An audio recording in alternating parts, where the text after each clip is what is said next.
I never thought my life could unravel the way it has.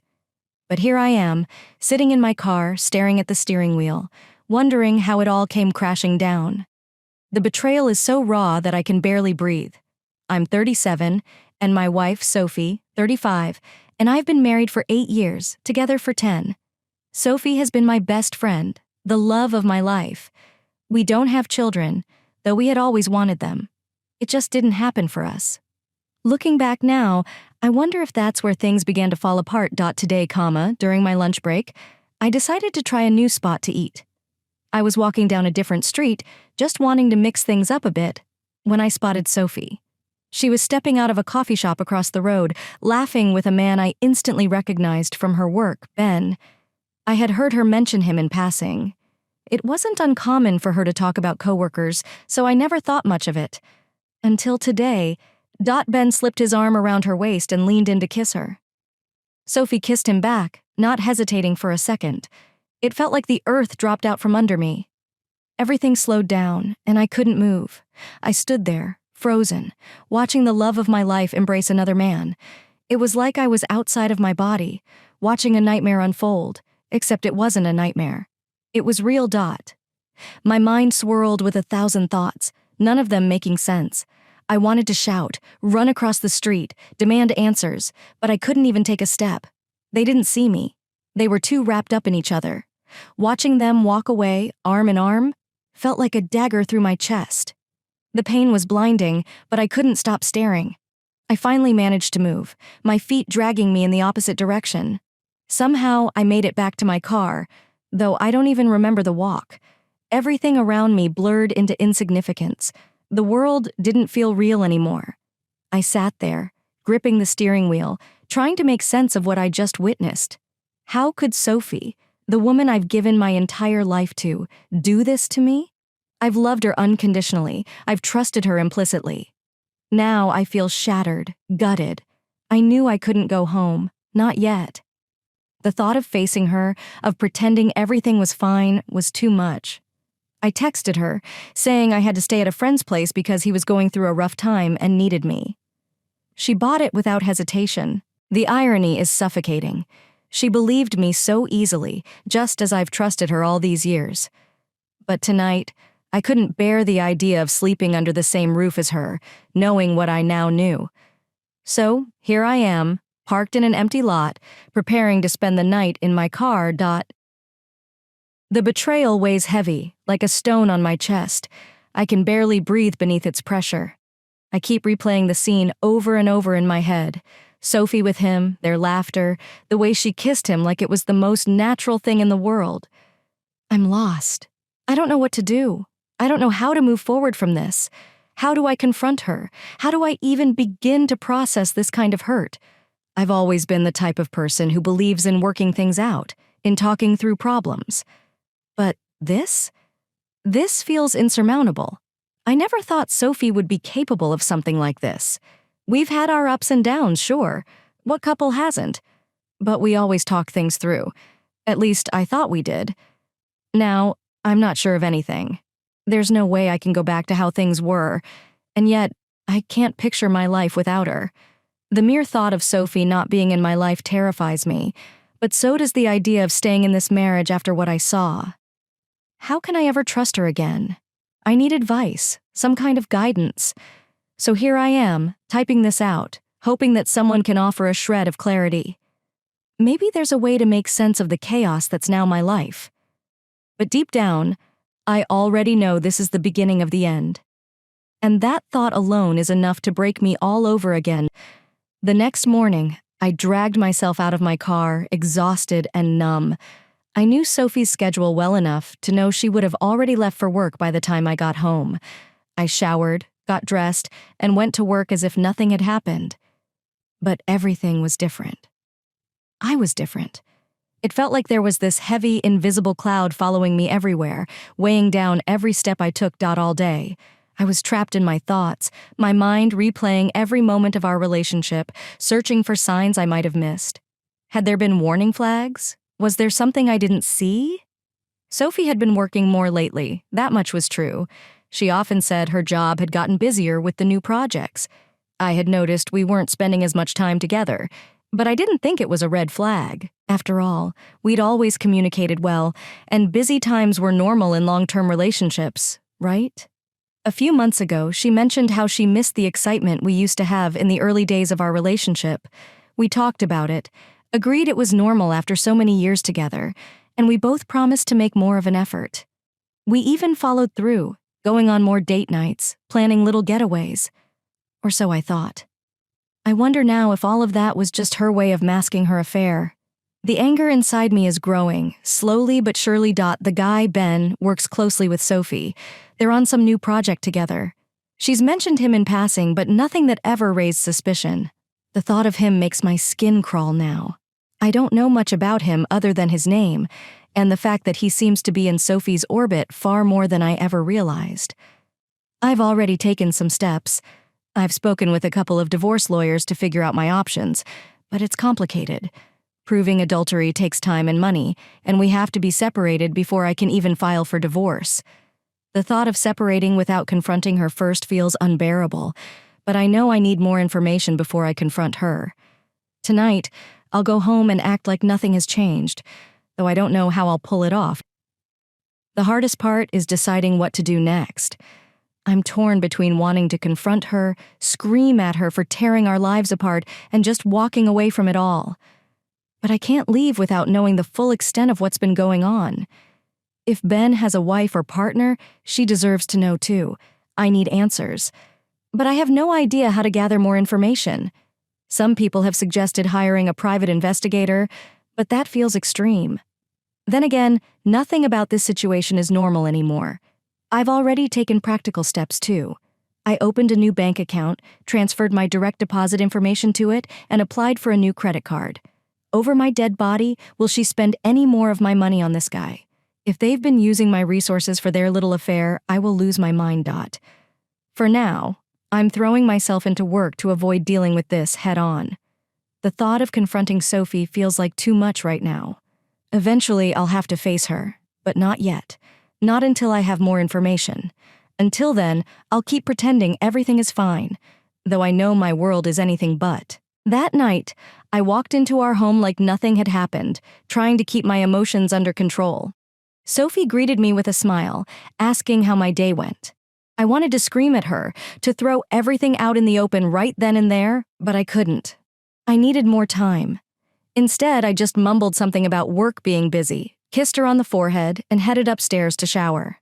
Every interaction felt forced, fake, but I had to keep up the act until I was ready to confront her. I felt like a stranger in my own house. Everything seemed tainted. Our furniture, the photos on the walls, even the bed we shared. How many times had she lied to my face, acted like nothing was wrong while carrying on with this guy behind my back? My skin crawled with disgust just thinking about it. I lay awake that night, listening to her soft breathing beside me, my mind racing. She looked peaceful, innocent even. I wondered how she could sleep so easily, knowing the secrets she was keeping. I hadn't confronted her yet, and it was tearing me apart. The knowledge of what I'd seen hung between us like a shadow I couldn't escape. In the morning, Sophie left for work as usual, giving me a kiss before she walked out the door. I tried to smile, but it felt more like a grimace. The second she left, I grabbed my phone and began planning my next move. I needed to figure out how long this had been going on and whether Ben had a wife or partner. If so, she had every right to know the truth. That's when I made the decision to check Sophie's phone. I hated the idea of snooping. It felt wrong. But then again, nothing about this situation was right anymore. I waited until that evening, timing it perfectly. Sophie had a habit of taking long showers after work, so I knew I'd have a window of opportunity. When she finally went upstairs to shower, I took a deep breath and grabbed her phone, my hands shaking. There was no passcode. I don't know if she didn't think I'd check or if she just got careless. Either way, it made things easy for me. Within minutes, I found the messaging app she used to talk to Ben. My stomach churned as I opened it, but I forced myself to keep going. There they were, thousands of messages. I scrolled through them, my heart pounding in my chest. It wasn't just flirty banter. It was full-blown emotional and physical intimacy. They'd been meeting regularly for months, sneaking off to coffee shops, hotels, and even work events that I thought were legitimate. She'd been lying to me for so long, and the worst part? She was telling him the same things she used to say to me. I found messages where she called him the same pet names she used to call me. I saw them talking about moments they shared, about how much they wished they could spend more time together. My heart shattered when I saw a message from Sophie saying, "You make me feel alive," the same word she had used when we first started dating. I had to put the phone down. I couldn't read any more of it. My entire world was crumbling before my eyes. All this time I had trusted her completely. I had loved her with every fiber of my being. And this is how she repaid me. I felt physically ill, like I'd been punched in the gut. The worst part wasn't even the messages, it was the photos. They had taken pictures together, at coffee shops, at hotels, even at the same client lunches she used to go to with me. One photo stood out above the rest. They were standing by a lake, holding hands, wine glasses in their other hands. It was from the weekend I had planned for us 2 months ago, the weekend that was supposed to help us reconnect. Sophie had told me she had to cancel last minute because of a work emergency. She had apologized profusely, even promised to make it up to me. I had believed her like an idiot. I hadn't taken the trip because I didn't want to go without her. I accepted that the weekend was wasted, thinking she was off doing something important for work. But there she was, at the same cabin I booked, with him. The anger I felt in that moment was indescribable. She had taken the trip I had planned for us and turned it into a romantic getaway with Ben. Every detail I had put into that weekend, down to the reservation, the wine, the activities, she had shared with him instead. It felt like a knife twisting in my chest. I don't know how I managed to hold it together when she came out of the shower. I put the phone back where I found it and sat on the couch, staring blankly at the TV. Sophie joined me, oblivious to the storm brewing inside me. She leaned into me, resting her head on my shoulder, and I wanted to push her away, to scream at her for what she'd done. But I stayed silent. My time would come, and when it did, I would be ready. That night, after she went to bed, I forwarded every single message, every photo, every bit of evidence to my own phone. I needed to have it all, just in case. I didn't know what my next move would be, but I knew I needed to have everything ready when the time came. I lay there, staring at the ceiling, wondering how long this had been going on. I replayed every moment of our relationship in my head, looking for signs, for clues that I had missed. How could I have been so blind? I trusted her completely, and she used that trust to deceive me, to carry on with this man behind my back. By the time morning came, I had made up my mind. I was going to confront her, but not yet. I needed more information. I needed to find out everything, about Ben, about their relationship, about how long this had been going on, and then I was going to tear it all down. The next day, I went back to work as if everything was normal. I had to keep up the facade. I couldn't risk her knowing what I had discovered. But inside, I was seething. Every time I thought about what I had seen on her phone, the rage inside me grew. I started looking into Ben, trying to find out if he was married, if he had a family. It wasn't hard to find him on social media, and that's when I saw it. He had a wife. Her name was Laura, and from the looks of it, they had been married for about a year. No kids, but still, she deserved to know what her husband was doing. I couldn't imagine how blindsided she would feel, but I knew she had to hear it from me. I printed out the messages between Ben and Sophie, along with the photos they had taken, and started preparing myself for what was to come. I didn't want to wait any longer. That evening, after Sophie left for her so-called work meeting, I drove to Ben's house. It was time to tell Laura the truth. When I pulled up to their house, my heart was racing. I wasn't sure what to expect, but I knew this had to be done. I rang the doorbell, and after a few moments, Laura answered. She was friendly, smiling at me as if I was just another neighbor. My stomach churned with guilt, knowing what I was about to do. "Hi, I'm sorry to show up like this," I said, my voice shaky. "But I think there's something you need to know. It's about your husband." She looked confused at first, but then I handed her the envelope with the evidence. I told her everything: the affair, The messages, the trip to the cabin. At first, she didn't believe me. She kept shaking her head, saying it wasn't possible, that I had to be mistaken. But then, she opened the envelope and started reading. The devastation hit her like a brick wall. I saw the color drain from her face as she flipped through the pages, her hands shaking. She didn't say anything at first, just stared at the photos, her eyes wide with disbelief. After what felt like an eternity, she looked up at me, tears in her eyes. "I'm so sorry," I said softly. "I know this is a lot, but you deserve to know the truth." She nodded, wiping away her tears. "Thank you for telling me," she whispered. We exchanged numbers, and I left, feeling a strange mix of relief and guilt. It was done. Laura knew the truth, and now there was no going back. As I drove home, I braced myself for the confrontation that was coming. It was only a matter of time before Sophie found out what I had done, and when she did, all hell would break loose. But for the first time in days, I felt like I was in control. I was ready to face whatever came next. I couldn't stop thinking about Laura after I left her house. The look on her face when she realized her whole life had been a lie.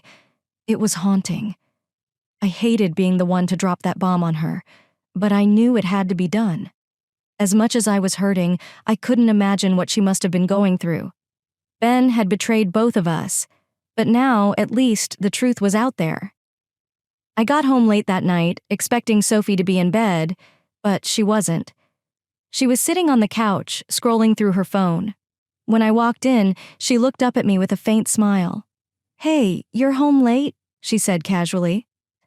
My blood boiled. How could she act so normal, as if everything was fine? I felt like I was living in some twisted alternate reality where she thought she could keep getting away with this. I wanted to confront her then and there, but I forced myself to stay calm. I wasn't ready to reveal what I knew just yet. "Yeah, work ran late," I replied, trying to keep my voice steady. She nodded, barely paying attention, and went back to her phone. I wondered if she was messaging him, laughing behind my back, planning their next secret meeting. The thought made my skin crawl. I went upstairs without another word, closing the bedroom door behind me and leaning against it for support. My hands were shaking, and I had to take a few deep breaths to calm myself down. The next morning, I woke up with a plan. I couldn't sit in silence any longer. It was time to confront Sophie. I'd spent the last few days gathering every piece of information I could, and now I had everything I needed. I knew exactly how long the affair had been going on, how many times they'd met up, and all the lies she had told me. It was time for her to face the consequences of her actions. That evening, when Sophie came home from work, I was sitting in the living room waiting for her. My heart was racing, but I was determined to stay calm and collected. This conversation had to happen, no matter how much it tore me apart. She walked in, setting her bag down on the counter before noticing the look on my face. Something must have clicked because her expression shifted from casual to concerned in an instant. "What's wrong?" she asked, her voice tentative. I took a deep breath, feeling the weight of what was about to happen press down on me. "Is there something you need to tell me?" I asked, my voice steady but laced with anger. Her eyes widened for a second before she quickly shook her head. "No, what are you talking about?" I stared at her, my anger bubbling just beneath the surface. I could see the panic rising in her eyes, but she was still holding on to her lies. That was the moment I knew I couldn't hold back anymore. "I know everything," I said, my voice colder than I intended. "I know about you and Ben. The messages, the meetings, the cabin trip. I know about all of it." Her face went pale, and for a moment, she looked like she was going to pass out. She opened her mouth to say something, but no words came out. I could see the shock and fear written all over her face. She knew there was no talking her way out of this. "How long has it been going on?" I asked, standing up and walking toward her. "How long have you been lying to me?" Sophie started crying, her hands trembling as she wiped at her eyes. "It was a mistake," she whispered, her voice barely audible. "I didn't mean for it to happen. I swear, it got out of hand." "A mistake?" I scoffed, feeling the rage flare up inside me. "A mistake is something you do once. This has been going on for months, Sophie. You don't get to call it a mistake when you've been lying to my face every single day. I'm so sorry, she sobbed, collapsing onto the couch. I didn't mean to hurt you. I don't know. I was lonely. Things between us haven't been the same lately, and I got caught up in the excitement, but I swear I never stopped loving you. Her words cut through me like a knife, but I wasn't buying it. Not anymore. I had given her everything. My trust, my love, my loyalty, and she had thrown it all away for some cheap thrill. Did you ever think about me? About what this would do to us? I asked, my voice shaking with anger. You've destroyed everything we've built. For what? Some attention from him? Was it worth it? She shook her head, her sobs growing louder. No, it wasn't worth it, I swear it wasn't. I don't even care about him. I don't know what I was thinking. I was stupid, okay? But I love you, and I want to fix this. Please, just give me a chance to make it right. I stood there staring at her as she cried, feeling a strange mix of anger and sadness wash over me. Part of me wanted to believe her, to hold on to the hope that maybe we could work things out. But another part of me knew that it was too late. She had crossed a line that couldn't be uncrossed. I don't know if I can ever forgive you for this, I said quietly, my voice breaking. You've destroyed my trust. You've destroyed us. Sophie reached for my hand, but I pulled away, stepping back from her. I need you to leave, I said, my voice firm. I can't do this right now. I need space. She nodded, still sobbing, and gathered her things. As she walked out the door, I felt a crushing weight on my chest. The woman I had loved for 10 years was no longer someone I recognized. I didn't know how to move forward, but I knew one thing for sure. Nothing would ever be the same. Over the next few days, Sophie bombarded me with messages, begging for forgiveness, promising to do whatever it took to fix things. But I couldn't even look at my phone without feeling sick to my stomach. Every time I thought about what she had done, I felt a surge of anger that I couldn't control. I met with my lawyer that week. We went over everything, the texts, the pictures, the betrayal. He laid out my options. And while the idea of pursuing an adultery claim seemed appealing at first, I quickly realized that it would be a long and costly battle.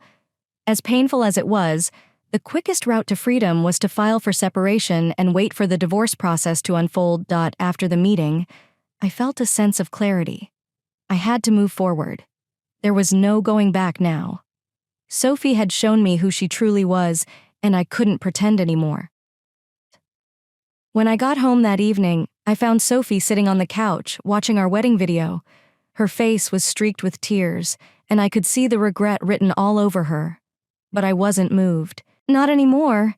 I had given her enough chances, enough of my heart, and now there was nothing left to give. Why are you watching that? I asked, my voice tired. She looked up at me, her eyes swollen from crying. I wanted to remember us when we were happy. I miss that, and I hate what I've done. I've been so stupid, and I can't believe I threw it all away. Please, can we just talk? Can we at least try? I sat down across from her, feeling the weight of the last few days pressing down on me. Sophie, I don't know if we can ever come back from this. You've destroyed my trust, and I don't know if I'll ever be able to forgive you. She started crying again, shaking her head. I know I screwed up, but I love you, and I'm willing to do whatever it takes to fix this. Please, just give me a chance. I hesitated, torn between my anger and the lingering love I still felt for her. If you want any chance of fixing this, you need to cut off all contact with Ben. No more lies, no more secrets. You need to tell me everything, and I mean everything, every kiss, every meeting, every time you were together. And if I find out you've lied to me again, we're done. Sophie nodded frantically, agreeing to my terms. I'll do it. I'll tell you everything. I'll cut him off completely. I just want to make things right. I wasn't sure if I was making the right decision, but part of me needed to hear it all. I needed to know the full extent of her betrayal before I could decide if there was any hope of salvaging what was left of our marriage. But deep down, I knew that no matter what she said, the damage was already done. The following day, Sophie tried to make good on her promise. We sat down at the kitchen table, and she began telling me everything. How the affair had started, how it had escalated, and all the little details in between. Each word felt like another blow to my chest, but I forced myself to sit there and listen. "It started a few months ago," Sophie said, her voice trembling. "We had that argument about me staying late at work all the time. I was frustrated. We weren't spending much time together and I was feeling, disconnected. Then Ben started showing more interest in me at work. It was harmless at first, just friendly. But then, one night after drinks with the team, it got physical."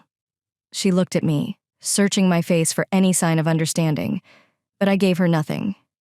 I wanted her to feel the weight of every word she said. "We kissed that night," she continued, "and I felt horrible afterward. I thought it was a mistake, something I'd never do again. But it didn't stop. He kept flirting, and I didn't know how to pull away. It made me feel alive, like I hadn't in a long time. And I know that's no excuse, but that's the truth. It just spiraled from there. We started meeting up after work, having coffee, and then it became more." I sat there, my fists clenched under the table, my stomach twisting in knots. The woman I thought I knew, the woman I had married, was telling me she had built an entire secret life with this man. And for what? A temporary thrill? A sense of excitement she couldn't find with me? It was infuriating. "And the cabin trip?" I asked, my voice barely above a whisper, fearing that my rage might erupt if I spoke any louder. Sophie's face crumpled at the mention of the trip. "I was angry at you," she admitted, wiping away tears. "We had fought about something stupid. And when you planned that trip, I didn't want to go anymore. Ben and I were already spending a lot of time together, and I don't know what came over me. You took him instead," I finished for her, my voice full of venom. "You took him on the trip I had planned for us." She nodded, unable to meet my eyes. "It was wrong. I know that. I regret it more than anything. I wish I could take it back, but I can't. I hate myself for it." I sat back, feeling the rage boil up inside me. "Do you have any idea how much that weekend meant to me? I planned it to help us reconnect. I thought it would be a chance for us to fix whatever was going wrong between us. But instead, you canceled on me and took him. You slept in the bed I booked for us. How am I supposed to get past that?" She sobbed, shaking her head as if she didn't have an answer. Maybe she didn't. "I can't believe you did this, Sophie," I said, my voice breaking. "I trusted you, I loved you, and you betrayed me in the worst possible way. How can you say you love me when you've been lying to me for months?" "I do love you," she insisted, her voice desperate. "This wasn't about love. It was about feeling something I thought I had lost. But I never stopped loving you. I swear I never wanted to hurt you." Her words rang hollow. I had heard them before, and they meant nothing now. "You didn't want to hurt me, but you did, over and over again. And for what? A fling with some guy who clearly doesn't care about you." Sophie shook her head, her eyes pleading with me. "It wasn't like that. I was stupid, okay? I didn't realize how much I was destroying us until it was too late." I stood up, pacing the room, trying to get control of the anger surging inside me. "You say that now, but where was that realization when you were sneaking off to hotels with him? When you took him on the trip I planned? When you were kissing him outside that coffee shop? You weren't thinking about me then, Sophie. You were only thinking about yourself." She cried harder, but I didn't care anymore. Her tears didn't move me. They couldn't erase what she had done. "I need some time to figure out what I want," I said, my voice steady. "I don't know if I can forgive you, and honestly, I don't know if I want to." "I'll do anything," she said through her sobs. "I'll go to therapy. I'll cut Ben out of my life completely. I'll tell everyone what I did, even my family. Just, please don't walk away from us." I stood there for a long moment, feeling the weight of her words. Part of me wanted to walk away, to leave this mess behind and never look back. But another part of me, the part that still remembered how happy we used to be, was torn. "I'll think about it," I finally said, the words heavy in my mouth. "But I'm not making any promises." Sophie nodded, looking like a broken version of the woman I once knew. She stood up and hesitated before reaching for my hand, but I pulled away. "Just go to the guest room," I said, the exhaustion catching up with me. "I can't deal with this right now." She quietly left the room, and I stood there for what felt like hours, staring at the empty space she left behind. My heart felt heavy, like it had been ripped out and stomped on. How could someone I had trusted so completely, someone I had shared my life with, betray me in such a profound way? The next day, I received a message from Laura, Ben's wife. She wanted to meet, to talk about everything. I hesitated at first. What good could come from meeting her? But in the end, I agreed. She had every right to know the full extent of what her husband had done, and maybe talking to her would give me some clarity, some closure. We met at a small park near her house. It was awkward at first, both of us unsure of what to say, but eventually, we found a rhythm. Laura thanked me for telling her the truth, for showing her the messages and photos that proved what Ben had been doing. She was devastated, of course, but there was also a sense of determination in her eyes. She wasn't going to let him walk all over her. "I've already filed for separation," she said, her voice firm. "I can't stay with him after everything. He's been lying to me for so long, and I can't trust him anymore." I nodded, understanding exactly how she felt. "I'm considering doing the same. I don't know if there's any coming back from this." We talked for a while longer, sharing our pain, our frustrations, and our anger. It felt strangely comforting to know that I wasn't alone in this, that someone else understood exactly what I was going through. By the time we parted ways, I felt a sense of relief that I hadn't expected. Laura was going through her own version of hell, but she was strong, and in some way it made me feel stronger too. When I got home, Sophie was waiting for me. I could tell she was anxious, her eyes red from crying. She probably assumed I had gone to see Ben to confront him, but when I told her I had met with Laura instead, she froze. "You told her everything?" she asked, her voice barely above a whisper. "Of course I did," I replied. "She deserved to know." Sophie slumped down on the couch, covering her face with her hands. "I can't believe this is happening." "You can't believe it?" I said, my anger rising again. "This is happening because of you. You did this, Sophie. You and Ben both, and now you have to face the consequences."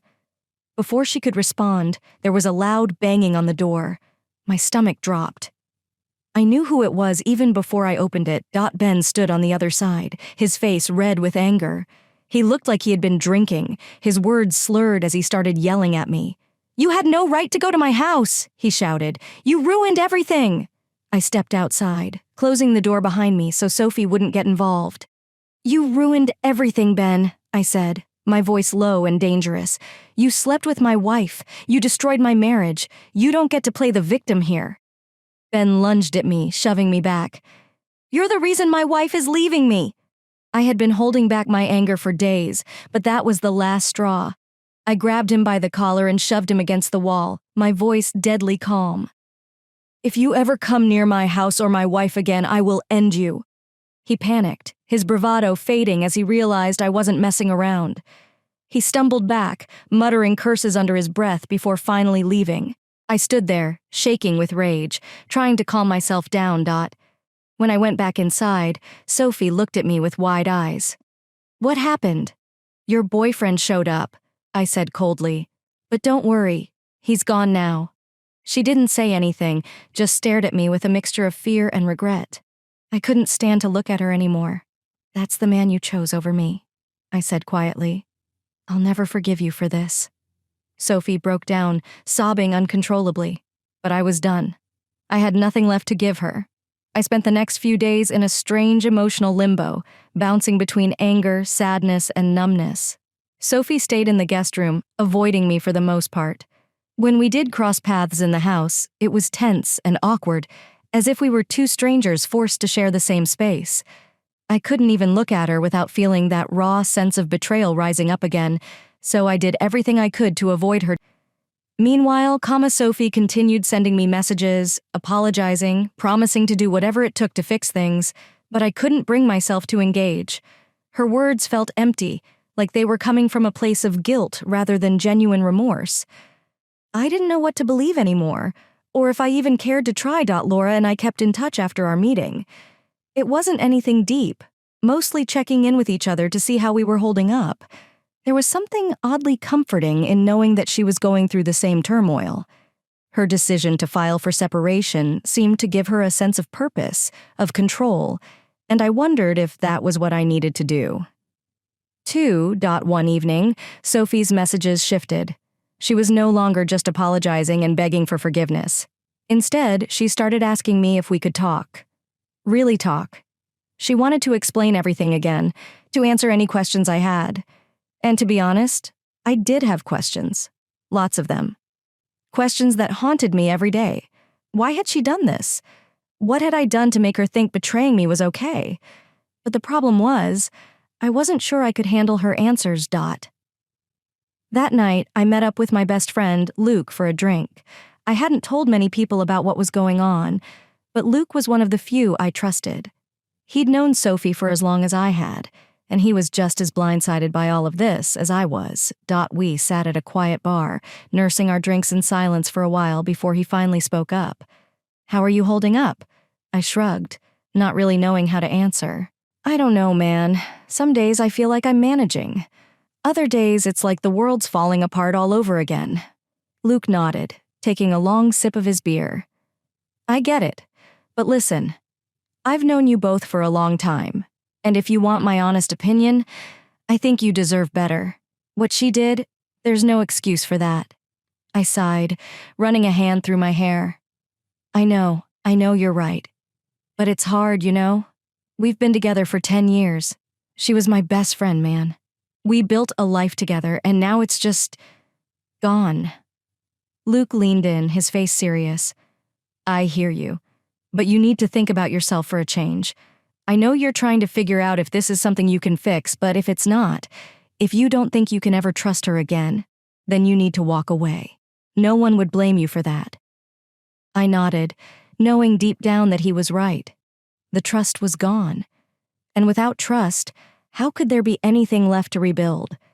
But still, part of me couldn't to fully admit that everything we had was over.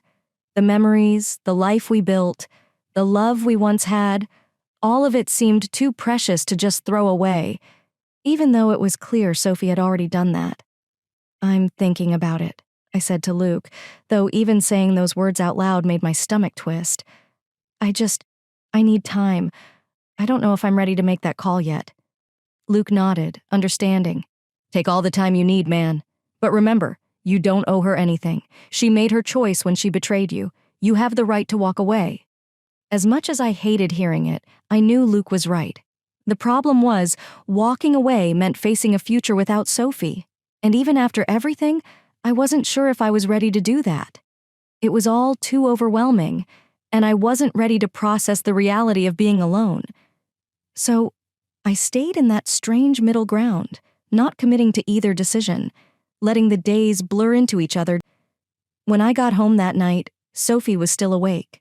She was sitting on the couch, flipping through old photo albums of us.